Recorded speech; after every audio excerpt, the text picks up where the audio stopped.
Wow. What a crazy last few days in crypto since the flash crash on Friday, guys.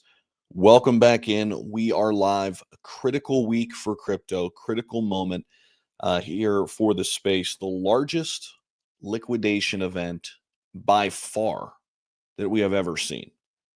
It was about 13x bigger than the FTX crash, 14x bigger than the COVID crash. This was insane when you really break it down. And, it was a cascade effect because of how many people were trading on leverage. And I know we've talked about this quite a bit. And, leverage trading is fine, but when you're over leveraged, this is the sort of cascading effect that things could have. And the news came down on Friday about the 100% tariffs coming down from Trump on China. The entire market collapsed. But it started to rebound quickly after the crash, and we're continuing that rebound here as we inch closer to market open. The market is set to open here a minute from now. We're getting ready to go live with our Crypto Breakfast Club as well. So we'll be live today on our spaces with a ton of different people bringing in different opinions. We'll have a bunch of different voices. We'll be talking with one of my partners, I Trust Capital, about crypto IRAs a little bit, the overall market. We're going to be breaking things down for you guys for the next 2+ hours. So this is your spot in the mornings, Monday through Friday, 9:30 to 11:30. We do the X spaces. We try to live stream them quite a bit too, as long as I'm, here in studio. But welcome in, everybody. Make sure you guys share the room, hit the like button, do all that great stuff. Let me know where you guys are coming in from. Love hearing from you guys every single morning, just to kind of know where the audience is. Let me know if you're brand new here too. I always like to hear from some new folks, but Bitcoin is up to 114. We flash crashed down to 102 at one point Friday. I think it was around 5:25 p.m. Eastern, if I remember, when things kind of bottomed out in the markets and quickly started climbing up. Now, I do want to take a closer look at some altcoins that are rebounding really nicely. We'll get into that. I'm going to go ahead and start the space up right now. So let me just make a quick little title here. And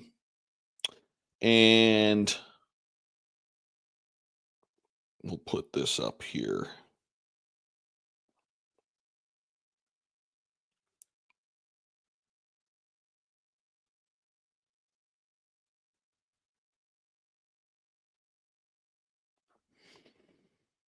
All right, we'll go ahead and start that up. All right, I got to text my co-host to take it over. Welcome in, guys. We're just getting everything sorted here, and we will be breaking things down. We did start to see some nice movement here from some of our top cryptos. If we take a look, synthetics, this is one we've talked about for a little while. Man, 122% move. This is a perp dex, guys. We talked about this one quite a bit the last couple of weeks. BitTensor Tau continues to be one of the ones that I really like. BitTensor Tau dipped down to 250. Now it's up 30% on the day. We're up over $400 on BitTensor. That is wild. Render's up pretty big here. SPX, Story, Bonk making a nice rebound.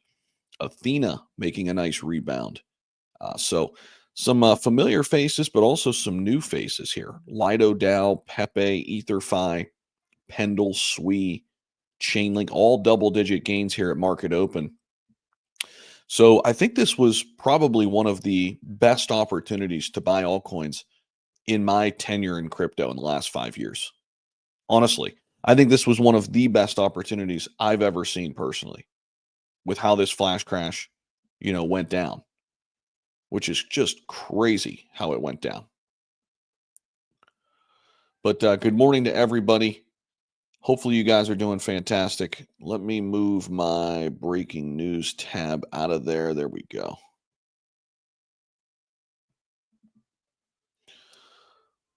All right, the space has started, so now I can join on my end. All right, so let's go over to X here, and we'll get ready to fire this thing up. We are live streaming on YouTube, live streaming on X here. If we go to Crypto Breakfast Club, we got our main stage here. Let's go ahead and repost.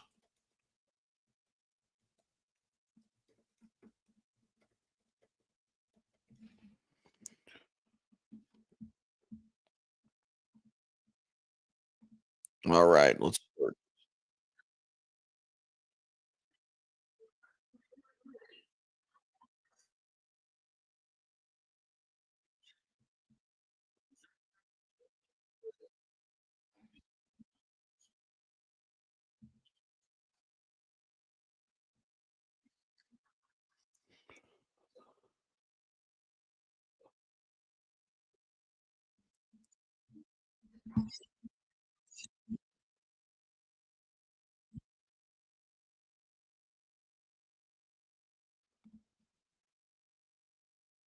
on. Like, what is going?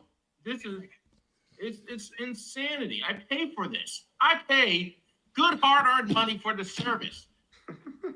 God damn, I'm sick of this shit. Hold on. Is it working now? It might be. It maybe it is. Is it working? Are we working? We're working here. I'm walking here. Yo, shout out to everyone who survived the weekend. I know Debbie called me crying, and she said, I don't know what's happening. The market's going down. I just lost $32 million. What do I do? And I said, Debbie, listen, honestly, open a Chinese food restaurant and get to work, because I don't know how to help you right now. Right now, I don't know what to do. Zach, good morning. Everyone, good morning. Share the room. I Trust is in here. I Trust the Capital. I like saying that. I Trust. It's not I Trust Capital. It's I Trust the Capital. Shout out to the sponsors of Crypto Breakfast Club and Zach Humphreys. Guys, Friday.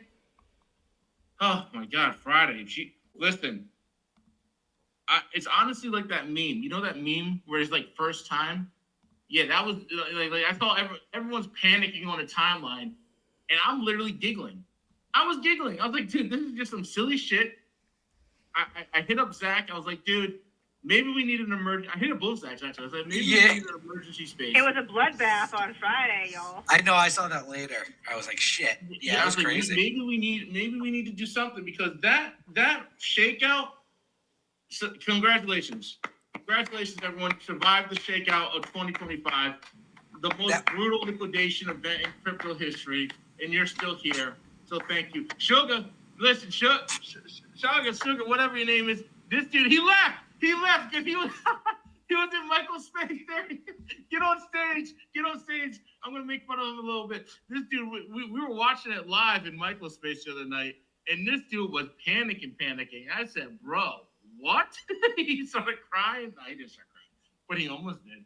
No, I'm just kidding. But no, seriously, Friday was crazy, y'all. Listen, a lot of stuff. I mean, Jesus Christ, how do you even explain this? Some stuff literally went, like ADA went down. Cardano, one of my people favorites, took went their down lives. 35 cents. It went down to 35 cents for a moment, guys, which is insanity. It was at like 80 the day before. It flash crashed to 35. I think it recovered at around 55 or 60, and then hung out there for the last couple of days. I know Sui went down. I think Sui went down to like 50 cents, something like that. That shit was insanity. It was insanity. And honestly, a lot of people got wrecked. A lot of stop losses weren't triggered on, some exchanges like Binance, who actually issued an apology and said they're going to be refunding money. Yeah, good luck with all that. I don't believe that right now, to be honest with you. But guys, this is why you don't keep all your money on exchanges. And if you're going to play with leverage, you got to be careful. You got to be careful. But if you are going to play with leverage, WEEX, one of the exchanges that Zach is now currently partnered with, has a great offer if you sign up under his link. I'm going to stop talking right now because I'm actually really tired, and I'll pass the mic over to Zach or I Trust or Ben's up here in Mutasco, the African king from Ghana, whoever's up. Yo, take the mic, please. Take it. It's up if Zach wants it first. Just let me know. Go ahead, Subway. Go ahead, man. All right. So this is it. The shift is happening. That was a complete manipulation of institutional money. Easy. That swing, that dip. I mean, it was relative to the liquidity in the market. So, but even with that massive dump, I mean, Bitcoin would have touched 100K. Still freaking bullish, right? If you just played it safe and had stables on the side, it was such a great opportunity. These are the kind of days that I wait for. I might crash this thing. I was laughing as everyone was panicking because I had, through the cycle, tons of stables ready to go, and I deployed. I bought ETH and I bought Bitcoin. That was it. I'm not taking the risk at this point in the cycle to get into, some of the more risky stuff, but I knew the transition in the next 5 years are going to be between the top assets. Yes, other altcoins are great, but the world is going to adopt and go around Bitcoin and ETH right away, right? Other than stable coins. That is the true essence of crypto and transferring of money at the moment. Smart money moves where smart money moves, and that is the top asset. So I didn't get into anything else other than Bitcoin and Ethereum. And that's for strategic reason, because I think we are at the top of the cycle. I think we can still run more, but everything else is really, speculative and a high risk at the moment for me. So as through the cycle, I weighed out my pros and cons, and I said, you know what? I've done very well through the cycle. I've taken out profits to wait for this opportunity. I'm not going to gamble it. I'm going to put it in ETH and Bitcoin. And that for me was a less risky asset. It still went up. It didn't go up like Aster and some other things like Mantle. I was on the space with the other Zach yesterday for a while, and we were talking trade and all kinds of stuff. But I didn't take the risk. Like, sorry, he's kind of crazy because he doesn't really hold crypto, right? He trades it, but he holds stable coins, and I can kind of relate to that 100%. So I guess my point is I took the risk. I bought Bitcoin, Ethereum. I was very happy with that decision. I didn't know where the market could go. It could go up, it could go down, but in the long term, smart money is going to move to those top assets, and that's what I bought. And I really stayed level-headed to my gameplay, and it was such a perfect opportunity to get in. And it's crazy because 24 hours later, this shit just fucking went right back up. I mean, it's not up where it was, but it was a perfect opportunity. And I didn't leverage any of that stuff. I stayed away from the whole leverage trading. I did because I'm building a lot of stuff, so I didn't really have time. But I'm like, holy crap, this thing's crashing. This is a perfect opportunity to get into some great top cryptos. And that's what I did, man. And I played it safe. I think I deployed about half of it, of what I had on the side. So I'm very happy, man. And I think it's going to happen a couple times. That's what I think. I think the great crash is coming soon, but it is the shift we need to move towards digital assets. It unfortunately, a lot of people got fucked very, very bad. And that's the way of the world. Not everyone wins. That's the way of the world. No, it is. In order for you to win, someone's got to lose. That is the truth. That's the way of the world. Zach, you know what's crazy? I'm seeing a lot of posts right now about like people getting liquidated through that crash. Yep. And it's like, 3x, even 3x, 5x leverage on like $1.5 million. And they're like, I lost everything. I was like, bro, you had $1.5 million in leverage asset. Like, what are you doing? That goes back to greed. You know what I'm saying? Greed. And I'm not even talking about like billionaires. I'm just talking about everyday folk who, they might have, a decent paying job, but 1.5 billion in just leverage? Like, no. That's crazy, man. That's your gambling with your life. Million and billion, depends. But I'm just saying, it's insanity. 1.5 million in spot, I could see if it's Bitcoin, Ethereum, top 100s. But people are literally crying on the timeline. Like, listen, I had 1.5 million. My stop loss didn't trigger. Binance fucked me, which they probably did. Maybe, I don't know. I don't know. I'm not on the back end of all that. But listen, guys, not financial advice. If you have $1.5 million, I don't buy us a steak dinner. Dinner. Or do that, but also don't put it in leverage. Yeah, what are you doing? It's crazy. What are we talking about? If you are going to do leverage, do 400x and really try to make money. No, I'm just kidding. Don't. That's do that. Funny. Pete, we said this. I said this a while ago, waiting for this moment. Did anyone take notes and watch what altcoins moved down? Crazy percentages and what came back. I was taking notes like I always do on crashes and see the percentages. Really, that's really to pay attention. There's a lot of knowledge to be learned within a crash like this. And a lot of people panic, but the smart investors take notes, right? What came back, what failed, what survived, what did, 20% gains, 40% losses.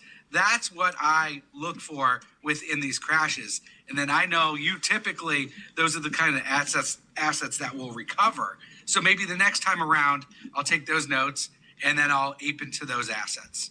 And That Zach, was a lot of these assets too, Zach, to your point, a lot of them are still down on the 7-day, but on the 24-hour, the stuff up 10%. BitTender Tau's up 28% right now. They're actually up on the week. They're actually up 22% on the week on that crash. So to your point, BitTender Tau, Jesus Christ. Yeah, it was on fire. Oh, it's on So fire. was Mantle. But I mean, like Ondo is still down almost 14% on the week, but they're up, almost 9% right now on the day. So there's still a lot of stuff in the top 100 that's going to still rebound, in my opinion, right? Yeah. But I think if you had assets in the top 100, they're going to come back. There's stuff that's still down 20%. I'm looking at it right now. There's so much shit down on the 7-day, 20, 30, percent. Some are just down 10. And I think there's still opportunity here because a lot of these were already down, from all-time highs from last cycle. And obviously you can't, base everything on last cycle, but a lot of these are still down from all-time highs in general. And for them to get some 40, 50% haircut over the weekend and starting to bounce back, there's even more opportunity. I'm not going to name any names, but, I got a few favorites in the top 100 that definitely got hit. And I'm like, listen, I'm deploying some capital here. I liked it at the price it was last week prior to this happening. I'm loving it at these prices. And that's the type of mentality, in my opinion, you have to have when you're going into a crypto market and going into a bull run. You have to do the opposite of what seems rational. Oh, the market's going up. 100%. Buy. No, wrong. You got to buy red. You got to sell green.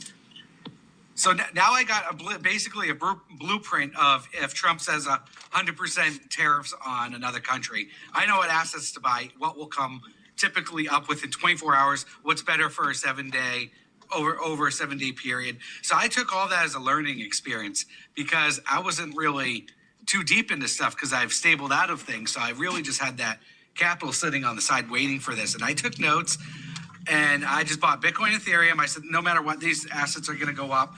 Big billionaires, that's what they're buying at this moment within crypto. 5 years from now, it could be different. It could be the Ondos. It could be the Algorand's, that kind of stuff. But typically, right now, for me, the top two are, Bitcoin and Ethereum. So within this time, I'm going to take notes and see what assets, hold strong, what won't come back, what takes longer. And next time Trump says 100% tariffs, I'm going to take those notes and go into some of those assets. Yo, 100% tariffs. It's education. 100% tariffs from Trump. I'm doing a 400x short. Not financial. All right, so let me jump in here, guys. This was by far the largest liquidation event in crypto history. Not even close to anything we've seen. Now, I tell you why this is still different, though, and why I feel really good. And I want to bring our partner in iTrust as well here and really pin this, in a conversation about exchanges, because there was a lot of messy stuff that happened on exchanges. Coinbase basically crashed. They were giving you wrong prices. So even when you went and tried to go buy the dip, if you were doing it on Coinbase, you weren't buying the dip. You were buying the rebound, and I don't even know what the hell they did. Okay, so that happened. It took people up to 10 to 15 minutes for their buy orders to actually go in. And if you go and look at all of the charts, everything bottomed out at the same exact time. It was 5:25 p.m. Eastern on Friday. I was sitting there sipping some red wine and saw everything go to hell. I got my buys in, did it on the DeFi side. I bought Bitcoin and Ethereum and 5 other altcoins as well. And those 5 altcoins I bought, I'm glad I bought those 5. And listen, I sent all my messages out to the Patreon and just said, hey, there's a ton of stuff on sale. Here's what I'm doing. Don't freak out. The best investors stay even keel. Now, this was different, though, than the FTX stuff. This was different than the COVID stuff, right? It was different in that it was a bigger crash, but we're still in this macro environment, which is good for the markets. We're still getting interest rate cuts. Liquidity's still coming back to the market. So it's really unlike anything we've ever seen. And I think this is going to go down like as one of the best opportunities like we will ever see in crypto to buy some of these assets. And some of these altcoins, some of the ones even that I bought, I'll give you one. BIT10s or Tau, guys, dipped down to $250. It is now higher than where it was before 525 on Friday afternoon. It's higher. So BNB was another one, right? I mean, it's back to where it was. It's like nothing ever happened. And just like I mean, BNB's hit all-time highs, by the way, this morning, I think. Yeah, exactly. And I mean, so, we lost like a little over, like, we lost less than 2 billion to the market both times during the FTX and COVID crash. We lost almost 15 billion on Friday. 15 billion. And again, it was going back to that point that, this was a trader's market. Nobody was buying spot. Everybody was over leveraged. Nobody was thinking long term. Nobody was thinking about putting their crypto in an IRA and set it and forget it and win 10, 20 years down the line, right? And again, if you were trying to do this thing, and buying on these centralized exchanges, I heard a bunch of shit happen with Kraken as well. Kraken apparently wanted you to give them your ID to buy. So these are people who've been using the Kraken platform for however long, right? And now all of a sudden they had to rip out their ID. Well, in those 5-10 minutes, and if where the hell's my wallet? The market's already rebounded. So what the hell was going on? What the hell was really happening here? And who the hell was putting in these massive, massive short positions 10 minutes before things actually happened? Right? What was actually going on here? Regardless of all that, because you can get all bogged down in that, and I don't want to get bogged down in that. I want to get bogged down in, all right, what are the opportunities that still exist? Did you get into some good assets? But there was some shady shit happening all across the board. And it just is what it is. I don't want to focus on that. I'll just put a pin on that. Just know that that's happening. But hopefully you're able to buy some dips, get some things on premium prices. I mean, I'm looking at the markets. We're looking phenomenal here, market open. Bitcoin just crossed up over 115. We dipped down to 102 on Bitcoin. 102. And now we're at 115. ETH's back to 4,100. BNB's at 1,300. XRP dipped down to like 125. We're at 260. It's basically like nothing happened on a lot of these assets. I mean, what's another 15, 20% or whatever in order for us to get back? I mean, a lot of these are now like 15, 20% before the news came out. But everything flash crashed like 70 to 90%. So hopefully you're able to get some of these. I mean, you look at BIT10s or Tau, freaking crazy. It's $411. It crashed down to $250. It's $411. Synthetics, which is one we've talked about. Shout out to Dr. Tad. He's the one that's really been championing that. I'm going to give him his flowers. Synthetics is in the Perpdex area. It's up 132% today, guys. Synthetics is flying. It's in the top 100 now. SPX rebounding nicely. Bonk, Athena, World Liberty Fi, Render out of nowhere. Story IP, which has been a pretty good performer over the last month or so. SWE is back up almost to $3. I mean, it's kind of wild what we're seeing here. And we're probably in the midst of the largest government shutdown we've ever seen as well. So that's happening. There's just a lot of craziness happening. But the crazy thing is we're still in a bull market. If anybody disagrees, I'd love to hear it, because we're still going to get, 2 interest rate cuts this year? Like, that's what drives risk on assets. Make money cheaper, people buy risky assets. Like, that's always been the truth, right? I mean, and I'd love to hear some parallel arguments here, but like, I still think we're in a good spot. Like is Bitcoin getting close to being topped out? I could see that maybe. I think you could make an argument for that. I mean, maybe Bitcoin gets to like 140, 150. Like, if that's your argument, I could kind of see that. Some people still say that's crazy. We're going to 200K. Nobody has a crystal ball. But I mean, in terms of some of these top alts, we should still see a nice pop at some point here in Q4. Maybe it flows into Q1, because for risk on assets to do well, we need liquidity. And we're getting liquidity with interest rate cuts. So I want to bring in our sponsor real quick, iTrust. First, if you want to speak on just kind of the flash crash in general, and then kind of how holding assets in a crypto IRA kind of I would say makes you safe in this situation. However you want to kind of get into it, but welcome to the stage. Appreciate you. Yeah, thanks for having me. This is Jared Feldman. I'm the SVP of Operations at iTrust Capital. This has been a really interesting conversation so far. I mean, it really reflects the fact that there's just so many different things that happened on Friday, and it doesn't just come down to one thing, right? Anyone that blames the tariff tantrum, so to speak, on the market crashing as the sole reason are just as wrong as the people that thought that the market crashed when the president got into a fight with Elon Musk on the Twitter line, right? These things are like the first domino to fall, but you need all the other dominoes in place in order for all the dominoes to fall, so to speak. And I think that there was a lot of leverage in the system, and market makers have been kind of calling the shots for a while now, and that's why at iTrust Capital, like a lot of other places, we plug into multiple liquidity providers, and we have a lot of different options for folks when they execute a transaction. And what we find is that the way that we've set up our platform, funds aren't being directly deposited onto an exchange, right? We don't have hot wallets. We are not an exchange. Someone that deposits crypto with iTrust Capital, whether it's their retirement account or a non-retirement account, which we refer to as a premium custody account, it's going directly into institutional storage.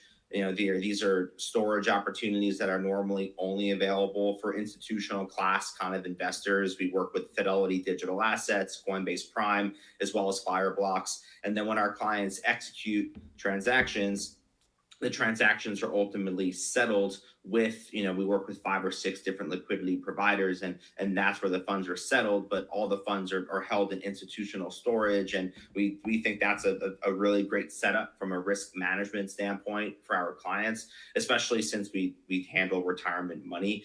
And the retirement aspect of our platform is really our claim to fame. It's the reason why we have so many clients over the last 7 or 8 years. And we recently got into the non-retirement space because our clients asked us to build a non-retirement account that has the same security protocols and features as our retirement accounts. Because as I was saying before, an iTrust Capital account cannot be drained, and that's a feature, not a bug. And we're not set up like exchanges are, where you can do fast payments and move money all around. That's just not who we are, and what our clients use our platform for. We're really big believers in, if you want to diversify what assets you hold, that's great. But our clients also want to diversify how they hold their assets, which is why some of them use self-custody, some of them deposit onto exchanges, and then some of them utilize our product as well, just to kind of diversify where they're holding their assets. And some people put all their funds with us, and some people just allocate a tranche of their assets with us. We are all self-directed. We have 84 digital assets on the platform. We also offer staking now for Ethereum and for Solana, and we're working on Cardano staking as well. And the real reason why people love retirement accounts here in the United States, most of the trading, the buying and selling in the United States actually occurs in retirement accounts. It's because all the trading is tax sheltered. If you have a traditional IRA, or if you have a Roth IRA, they are taxed a bit differently when you're pulling money out during retirement. A traditional IRA comes out taxable. A Roth IRA comes out tax-free, which is why most people prefer to have their funds in a Roth, though there are some limitations to putting money into a Roth. But no matter what sort of retirement account you have, we also have a simplified employer pension. It's a SEP IRA for self-employed individuals. No matter what type of IRA you have, it's all tax sheltered while it's inside the account. If you put $10,000 into Bitcoin and the value of that transaction goes up to 30K, and then you sell it when you're on a regular exchange in a regular kind of brokerage or non-retirement account setup, you end up getting taxed on the $20,000. It's called capital gains, as I'm sure all of you are aware of. If you held on to that Bitcoin for less than a year, you get hit with short-term capital gains. It's the same tax rate as ordinary income that you get paid through your job. If you hold on to that Bitcoin for more than 12 months, it's long-term capital gains, which is a lower tax rate. Either way, you're getting hit with taxes. If you made that same transaction within a retirement account, it's all tax sheltered, right? So while you're buying and selling throughout the entire life cycle of your retirement account, it's all tax-free when you're buying and selling, right? So that $20,000 profit is all tax sheltered, and you can continue to buy and sell at your discretion and not get hit with those capital gains taxes, which is why people really want to have at least a portion of their crypto investments in a retirement account. So I'll kind of just stop there. I mean, I have a lot more that I can say and a lot more that I can get into, but definitely curious in hearing some initial feedback, or if the crew have any initial questions for me. Love it. Yeah, and I think we will. We'll definitely have some people probably pop in. If somebody has a question right now, feel free to jump in. Go ahead, Mr. J. You've unmuted. Go ahead, man. Hi, good morning, guys. I trust. Thank you so much. I've been a part of the platform for like 3 years, and definitely been happy with that. I got into crypto kind of late, but I can say that since I got into it 3 years ago, and I look at what my retirement fund from work is and my retirement fund with I Trust Capital, I've doubled it since then. So great platform. My question for you is, Zebic, the token, is that a listing that you guys are considering, being that now it's on major exchanges like Uphold? I think Kraken is listing it on the 15th of this month. Is that something on your board? I haven't heard of people requesting that one yet. That doesn't mean that they have not. We keep track of all client requests as they, want to see more tokens on the platform. We definitely, have a few that are top of mind for me. I mean, one is XDC that people keep requesting. Yes. That I'm working on getting liquidity for right now. The one that you mentioned, it's not one that I've heard people request, but there's a lot of people who tweet or X out at us requesting different tokens, and we certainly keep track of all of them. We're going to be adding a ZEC probably shortly in the next week or so, as that one we've been getting more and more requests. And that one, I mean, Zcash has just been a wild narrative. I mean, sometimes these tokens go from old school OG tokens that are almost forgotten about, and then they get kind of like fart coin kind of hype cycles, and that's what makes the space so crazy and so unpredictable. Got it. Thank you. Hey, I trust. Couple questions.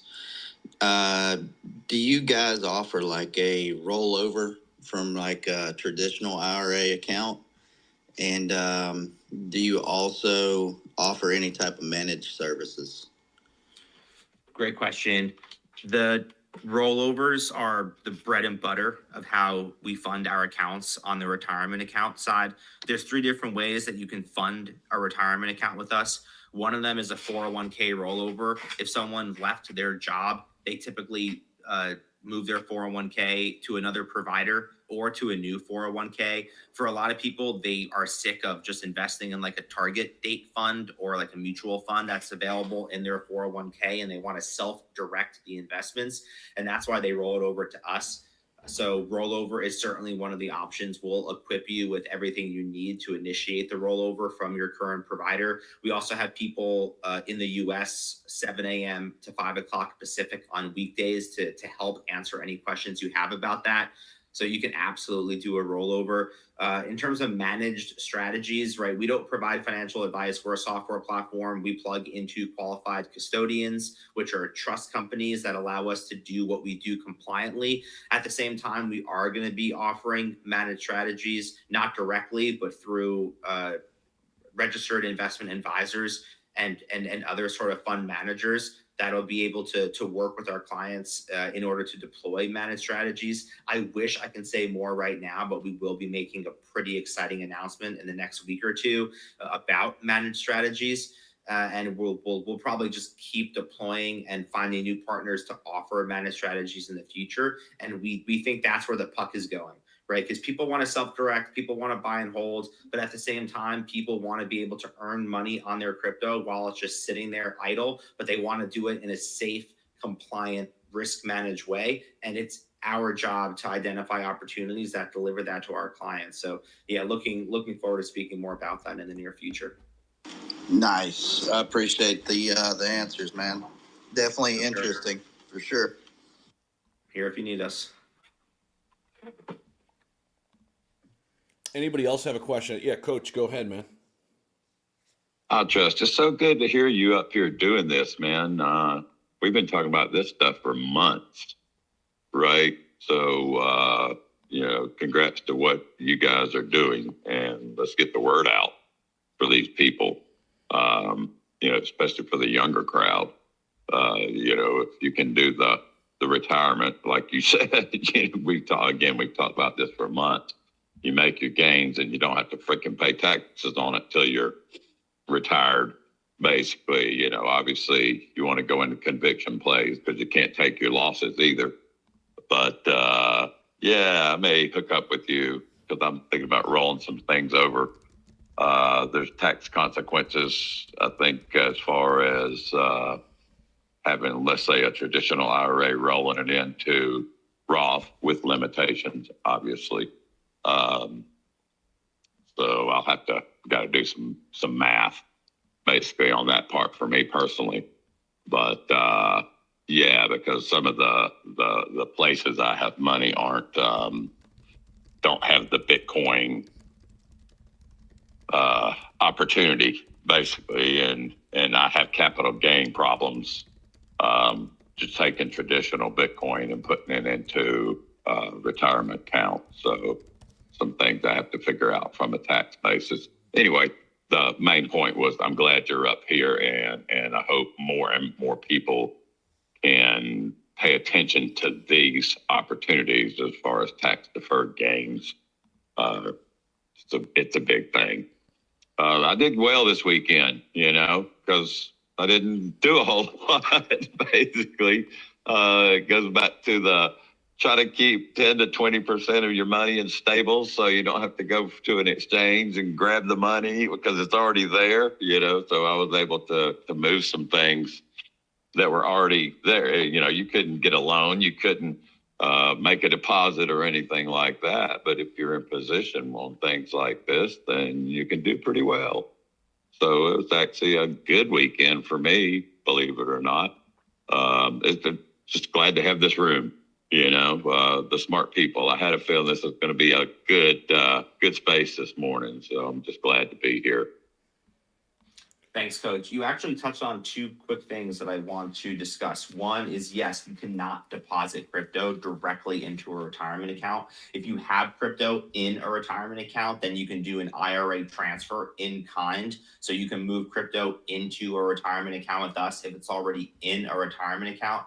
But for the most part, the IRS only lets you contribute fiat into a retirement account. So if you're trying to move crypto into a retirement account to satisfy your annual cash contribution, you would have to potentially sell and get exposed to capital gains, which is something that you're currently assessing.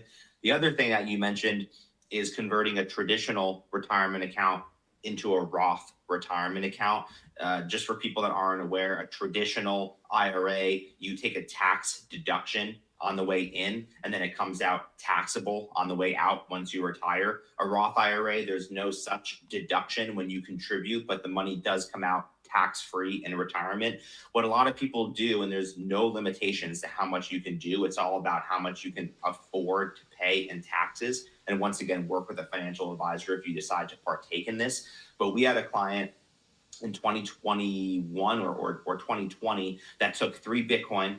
She converted it from her traditional IRA into her Roth IRA at 30K per BTC. So her family laughed at her. She was the laughing stock of her family because she ended up taking on an additional $90,000 in ordinary income, depending on her tax bracket, right? She could have paid tens of thousands in taxes. but she converted it. She paid the taxes in 21, and now those Bitcoin are worth, well over $330,000. So she ended up, not paying a lot more in taxes potentially because she deployed that strategy. And we have clients, we have hundreds of clients who deploy that strategy every single month because they think that number go up. And as you see on Friday, this is a very risky investment game that people play. But for people that do believe that number go up over time, they think that that's a worthy move. Agreed.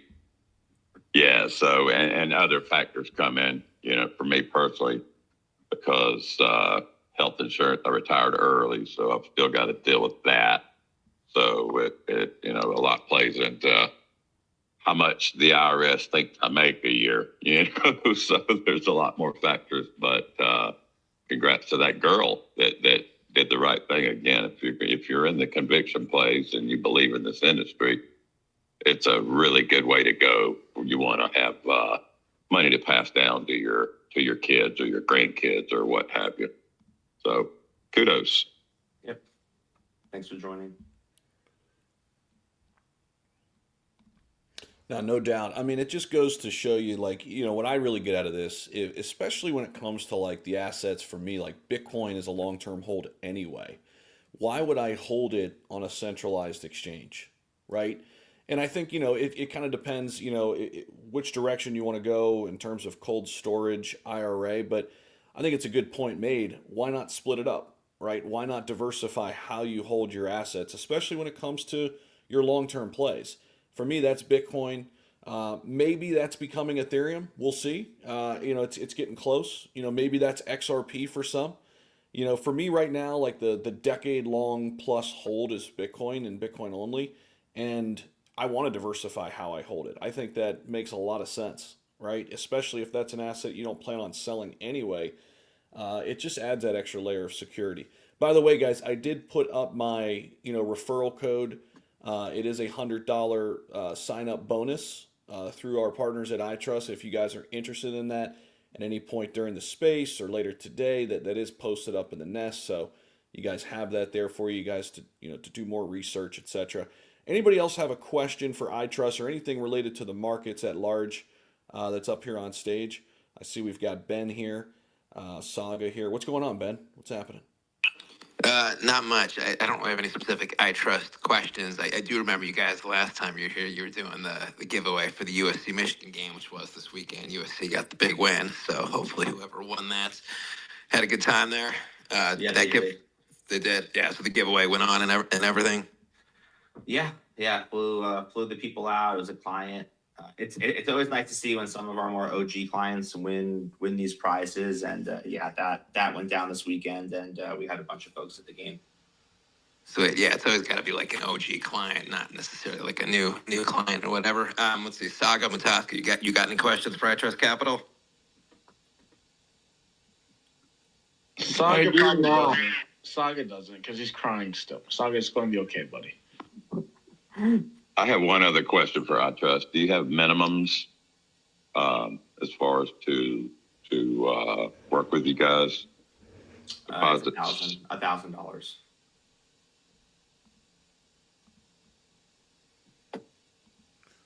Yeah, I have a quick question. Yeah, jump in, Mutaska. Go ahead. Yeah, so I'm not sure, and I'm sure you guys track these numbers. Historically, and I think it was Capitalized that did some extensive research on this, but we went from, I think 2021 was about 24.5 million 401k accounts that we call them the ghost accounts as a result of people moving jobs. And I see you guys target that in terms of your marketing. The question to you is, because that number keeps growing. I mean, we went from, $1.35 trillion in these dead accounts that are literally people that just forget about them. Department of Labor has done some research on this as well. This is a big issue. So you go from 1.35 trillion And now I think, I don't have the numbers for 2024, but I'm sure that number has gone up. But 2023, the number was sitting at 1.65 trillion. And the number of accounts went up from 24 to 29 million. And these are Americans, by the way. So the question to you is, and just part of offering this as a service, what is your aggressive strategy to actually take advantage of these accounts that are like literally out there? And there's been a lot of, you know, I think the Department of Labor brought it up, and some people are beginning to question why is this happening, and all of that. I don't know how much you've kind of dug into that aspect of it, because I'm sure people listening in this room right now, there are people who have regular jobs, that have moved jobs, that have never actually thought about, okay, how do I consolidate my 401k? So that's one part of the question. The other part of the question is, most of 401k accounts, and this is usually when it's tied to an employer, there is this partnership to offer loans. So instead of liquidating the account, you can borrow off it. As long as you still have your job, you get to pay it off over a certain period of time. Are you legally, or like in terms of compliance, are you able to offer that service directly or through a partnership? What is that? Does that currently exist within iTrust Capital? Those are my two questions. Got it. Those are great questions. The first one is, our clients are typical crypto investors, and they're very motivated. So if there's money out there that's in their name that belongs to them, they typically go and fetch it. In terms of marketing to it, I mean, right now we're doing a promotion called Rollover October, in which we're making people aware that a 401k rollover is possible, and that could be a call to action for people to be able to go and pick up a lot of their dormant retirement accounts. And anyone that we speak with, we're making them aware that this is a thing and it's a concept, and hopefully people go and do an analysis for themselves as to whether or not they have these dormant retirement assets out there. There's only so much more that we can do to kind of market to it. There are a lot of financial advisors, which we're not an advisor. A lot of financial advisors have programs where they work directly with the 401k administrator to reach out to people when they leave a job to make sure that they scoop up those funds. But we're not a part of that, and I'm not sure if we'll ever do that, because our clients are very niche in the sense that they're crypto investors. So they're just calling your average investor in the United States and trying to make them aware of crypto could be a very difficult task for most normies, so to speak. And we just have a lot of work to do with people who are already on our platform. As for other services that you're alluding to, I mean, kind of with that said, we're only offering the ability for people to identify us and for them to find us, and then for us to work with them and make them a part of our community. We're not really doing outreach at all to people that aren't reaching out to us in the first place. If people come to us, it's more of a warmer approach, and we work with those individuals, but we're not going out and just reaching out to random individuals. So that's what I would have to say about that. What's your current asset under management total? We do it's assets under custody, right? Because we're not a financial advisor, we're not managing assets. Okay. It's several billion. We're going to be publishing that amount in the near future. We do have $15 billion in lifetime transaction volume, and then we'll be talking more about our actual assets under custody in the near future. Yeah, so the reason I brought that up, and I think it's maybe part of the strategy for you guys, because I mean, if it is $1.65 trillion, what's 1% of that, right? So if you're looking to grow your asset under custody, I don't know.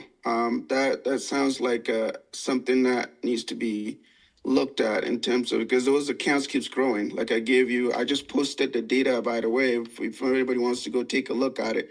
So, I don't know if it's regulation or if because there's competition. I've used Robinhood has recently got into that area also. There's a lot of competition coming up. So, in terms of sustaining that business model, if I'm looking at a 1.6 trillion money that's sitting somewhere, I need to figure out a way to get maybe some percentage of that. And it may not be part of your business model, but that's fine.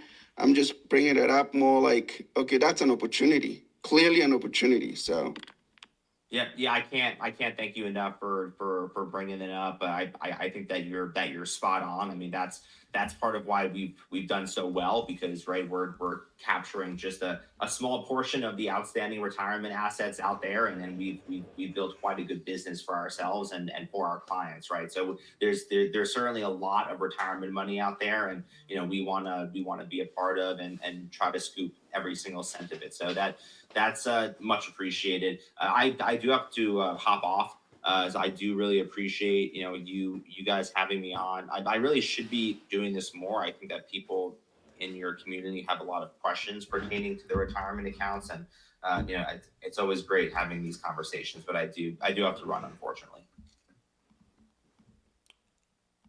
Well, thank you so much, man. We really appreciate it. We'll definitely have you on. Welcome anytime. I mean, we're always here 9:30 to 11:30 a.m. Eastern, Monday through Friday. So, again, guys, if you have any questions, throw them my way or Page's way too. We can get them answered probably through through emails and things like that too. Obviously, you could reach out directly and they'll handle some of that stuff for you. But if you guys are interested, my link's up above. Great partner. I've been working with these guys since 2021, so just a great company and filling a void for sure in the markets. But coming back to the overall market at large, things are looking pretty good here. About an hour after market open here, so we can kind of jump into some more conversations about that. That was a great little segue, and especially based on what happened over the weekend, man. Some of these exchanges, some of the mess that was this flash crash. But let's see, DMP Wealth, you've been waiting, man, with your hand up. Go ahead, man. All right. Thank you very much. I wanted to ask them a question, but I think they just left, so I don't know. I wanted to ask them a question, but anyways, real quick, I just wanted to know how they manage. I don't know if they have anybody here that can answer my question or what. Just fire away with the question. Come again? What'd you say? Just shoot with the question. Fire away, and then we'll see if somebody. All right. Thank you very much. So DMP Wealth here. I am a customer success manager. Okay, and most times when I come to places, spaces like this, I see great minds, great builders and all, like the project that just the I Trust Capital. That just finished talking about them and all that. So I wanted to ask them, how they are planning to manage customer success at scale. Something that has to do with onboarding support and reducing customer frictions. Because while I was running some background check and all, I was spotting some. I was just going through some of the things that customer interactions and stuff, and I saw that sometimes customers get a lot of few difficulties here and there, trying to navigate their platform and all. So I wanted to ask how they manage, customer success at scale. That was my question. That's the question I wanted to ask.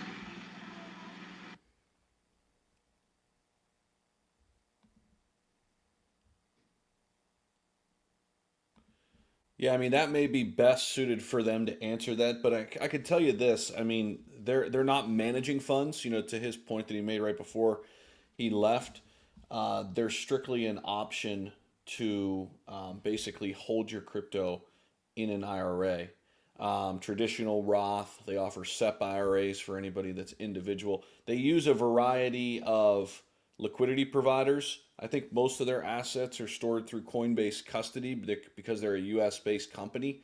So that might be one directed toward them. They'd be best, suited to answer it. I don't want to say something, out of pocket there on All their right. behalf. But yeah, Oh, okay. Okay. The last thing, right?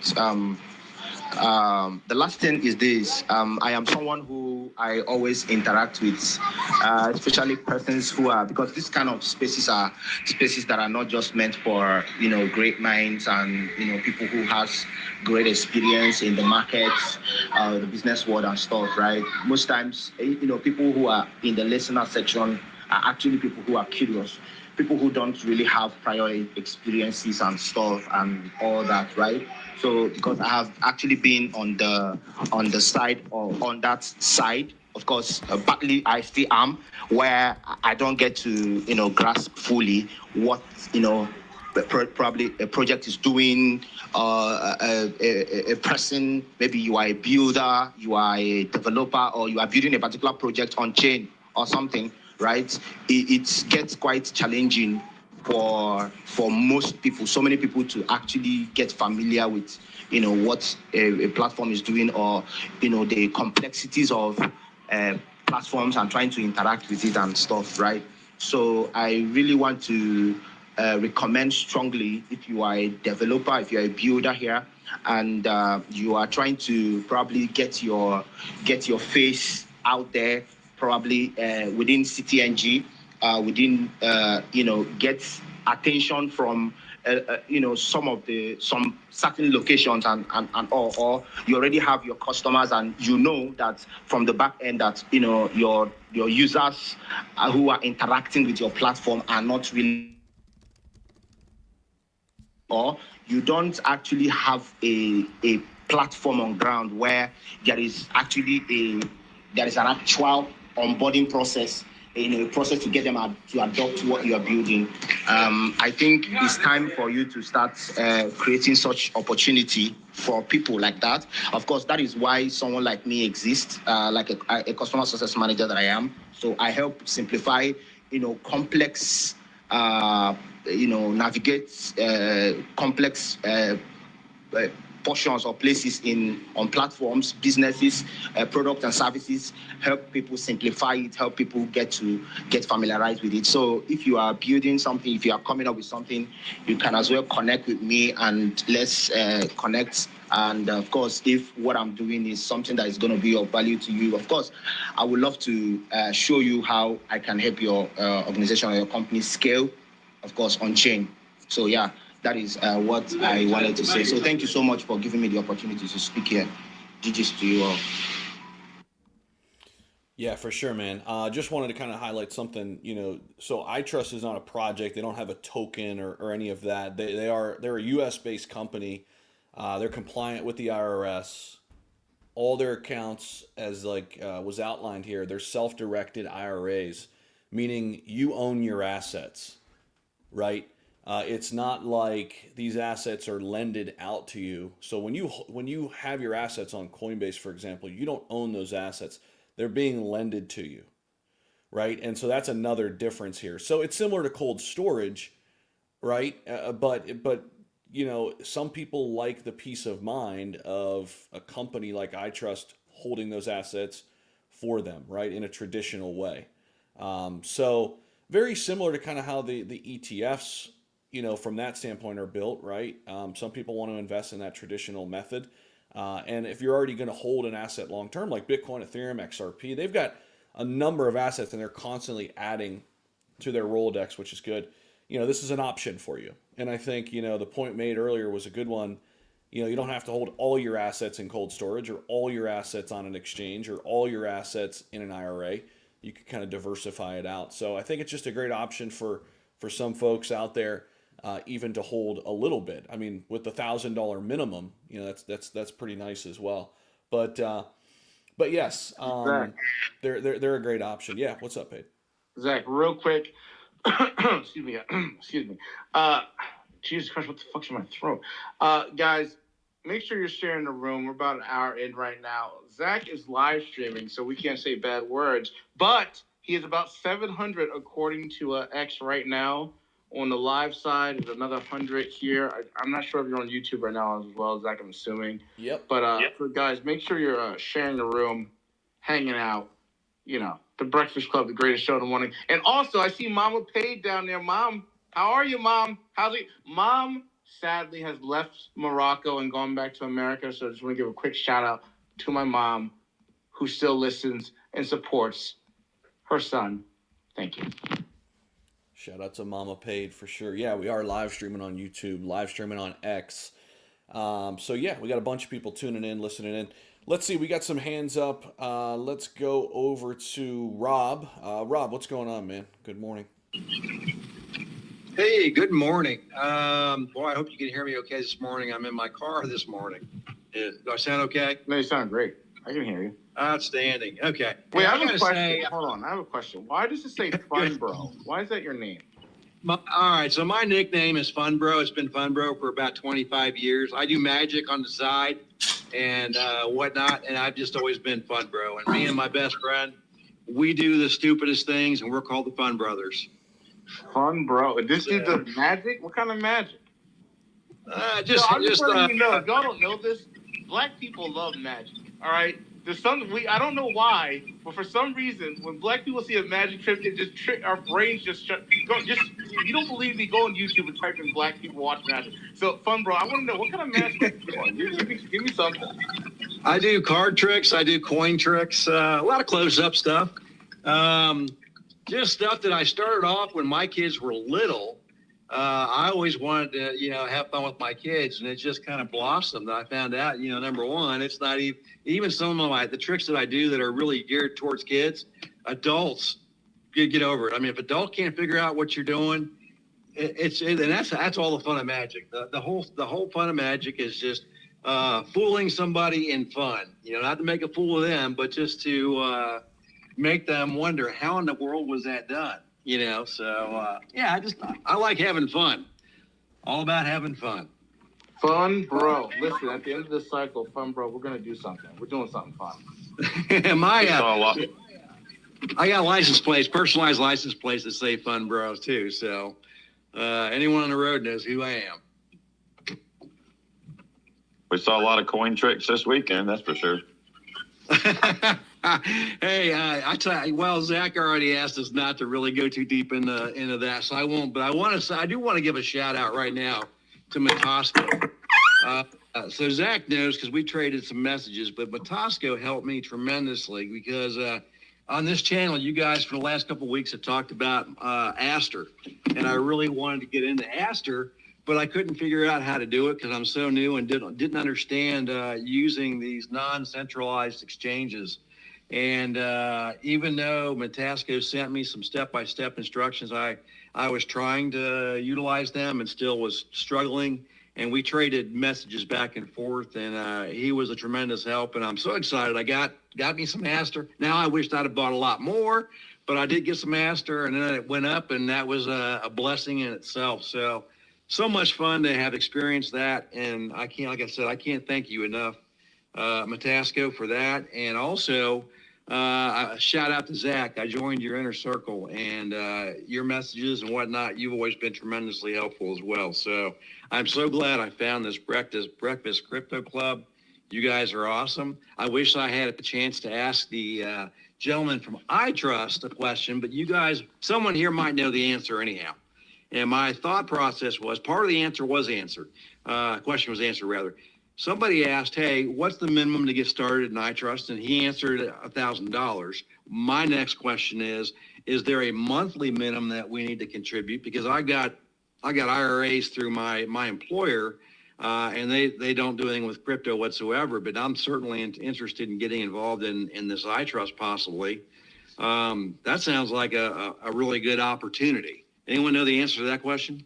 Yeah, Rob, let me jump in. To my knowledge, there is no monthly requirement in order how much you have to put in. I think it's just the startup amount. You might double check that with their team and support, but I'm almost positive about that. One thing I am guaranteeing you is this is another great benefit. There's no monthly fees through iTrust, and it's only 1% trading fees as well, but no monthly fees. just to hold your assets there, which is pretty awesome. That's incredible. Where do they make their money? I mean, it's a great question. I think, you know, they must make some on the trading. You know, that 1% trade fees would be one area. Cliff, you got your hand up. Go ahead. No, mine ain't got anything to do with them, bro. Oh, okay. Come back to me when y'all get done. Okay, yeah, it's Rob. To my knowledge, it's mostly on the trading fees, because you can make full trades there and swap. What about so are they taking potentially, let's just say I'm buying Bitcoin. Are they taking that Bitcoin that I purchased, because they're holding it? Are they then collecting maybe a what do you call it when you get these fees paid to you for holding, or daggone, I'm losing my train of thought. What's that called? Yes. Are they staking it and maybe collecting the staking fees, or is that not even a possibility? To my knowledge, they're holding it in cold storage, and they're doing this through Coinbase custody.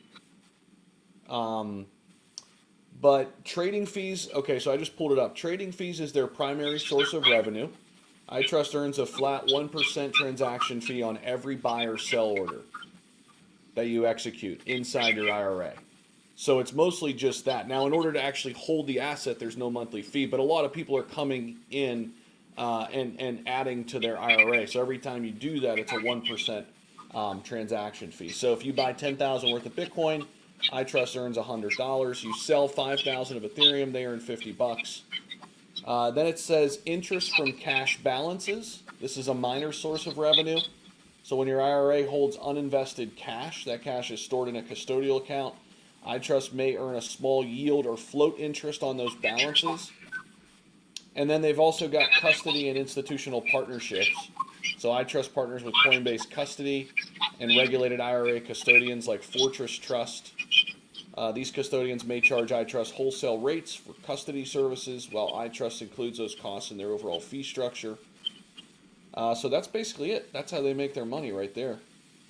So if you happen to, you control what you're investing in. In other words, if I put $1,000 in to start today, I can say I want $1,000 of XRP, and that's where it's going to be invested, if I understand correctly. My other question is, since we just talked about staking, is can you then go ahead and stake your whatever coin you're having? Can you stake it so you can increase the income on that retirement? Well, I think that's what's coming to a lot of these, ETFs and probably IRAs too, right? I think we're going through the process of getting some of this stuff sorted out in the United States.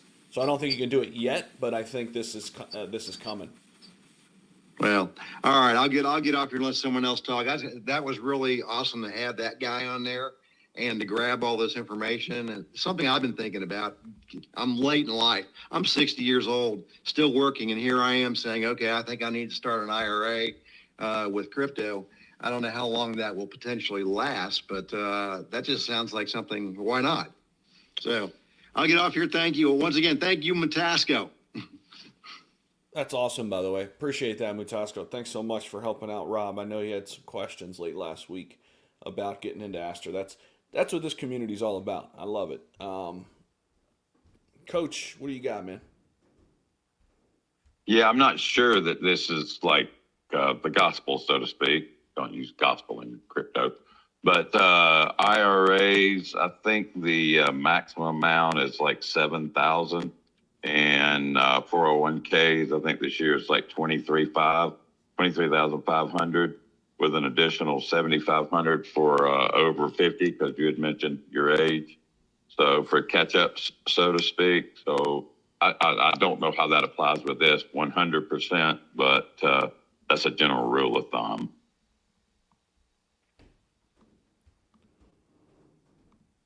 Yeah, I think my max for my SEP IRA was somewhere like 24 and some change or something like that. It's a floating number every year because I do the SEP being a self-employed. Cliff. Yeah, that's a whole different thing. I think it's higher than that for a SEP, Zach. Yeah, I think I was this year allowed to put in 24/6 or something, 24/7. But like the year before, I was able to put in a little bit more, closer to 30, a little bit above that. I don't know why it came down so much this year, but I just go by what my bookkeeper and accountant says. I don't know. I ain't the freaking guy there, but um, Listen to him. Yeah. yeah, It used to be a lot higher, and it's probably something to do with, taxes, yeah. the government budget, right? Probably. I mean, what I do though too is in addition, so I have it through Charles Schwab. In addition to having a SEP IRA, I also just have like they call it an individual brokerage account, right? And that's just just a regular IRA, and it's liquid. I mean, you can actually get those funds and not get penalized like you would, taking money out of a SEP. So I have an individual brokerage account and I have the SEP through Charles Schwab.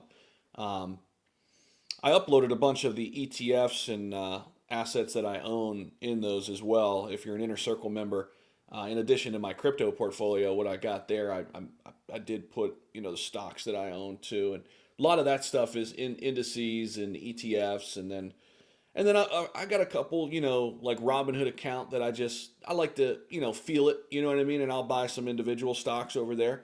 Just, nothing crazy compared to what's in the larger accounts managed by Schwab. But yeah, I like to have a pulse on the market. So I like to have a little Robinhood account and just make some plays there too.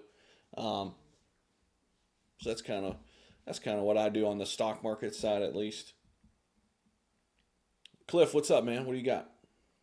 What's up, guys? Yeah, crazy weekend, dude. I was getting ready when all of that stuff happened, man, and was trying to pack to go out of town, and just kind of came out of nowhere, not expected. And then, my initial reaction was, oh, damn, I'm trying to buy the dip. Let me try to buy this thing real quick.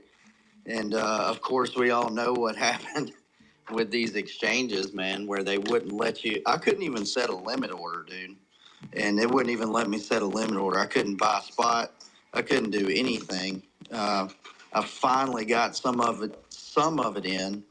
But, dude, it was crazy. And I think, man, Zach, and I know we don't want to get into it too much, but I think a lot of this issue had to deal with Oracle services, and some of the smaller Oracle services is what started this cascading event, dude. And if you look at Chainlink or Oracle services and people who use Chainlink for their Oracle services, they didn't have that same issue. So, and this is another reason, do not keep your tokens on centralized exchanges. If they limit you to what you can send when it clears your bank, get that stuff off of there ASAP. Every time I use a centralized exchange, they have a hold of like, I don't know, it's like 7 days or something, 7 to 10 days before you can, send it off of exchange. As soon as they free that up, I am sending my stuff to my cold storage just because of stuff like this, man, where they won't they won't let you buy, they won't let you sell. You can't do anything. It's locked. Sometimes it'll show a zero balance, even in some cases. I've read people's tweets talking about that. So it's just, you're gambling by keeping your stuff on these centralized exchanges. So just check out cold storage stuff. There's a plethora of it out there now. If nobody's using self-custody, just check into that because you could still use DEXs during all of this. I mean, Zach talked about it. Other Zach from Subway talked about it. You can still use DEXs when things like this are happening, in your wallet connect, whatever. And if you got stables, you can move stuff around. But if you're on centralized exchanges and their servers go down or whatever, they're having technical issues, you can't do anything. So your stuff is stuck. So, but yeah, man, yeah, I think that's probably what happened with that, man. And I think it was kind of a boo-boo. it was definitely not. I don't believe it was meant to go that far. I know some people were longing it at like a 2x long and got liquidated, which is insane. Definitely be careful playing in leverage too. But Yeah, what's up? I mean, I agree with you totally. The two main lessons I learned from this whole crash is number one, it just highlights the difference of spot versus leverage. Spot, yes. you own the coins, you take them off the exchange. Leverage, that's the position the exchange is 100% in charge of. So you're basically just trusting the exchange that their Oracle pricing system isn't going to break down, or you're trusting there isn't some shady guy in the back of the exchange like FTX style who's going to manipulating with the leverage. You know, you're trusting that they don't see like a huge whale who has some $2 billion short at a certain price point. They could see that, liquidation price point. You're trusting they're not just going to sell to try to hit his liquidation point, so then their bags can profit one way or the other. So that's the main lesson. It's just added risk basically. And then the other lesson is like altcoins. They do, whenever like Ethereum dumps a certain amount, any altcoin on Ethereum is just going to dip massively, 75. It can go, 50, 70, 80%. So with leverage, especially, with Bitcoin and Ethereum, you kind of know it's never really going to dip more than, 20, 25, 30% in a day. That's worst case scenario. There's still risk. But altcoins, some of them can go down 80%. And then even if it's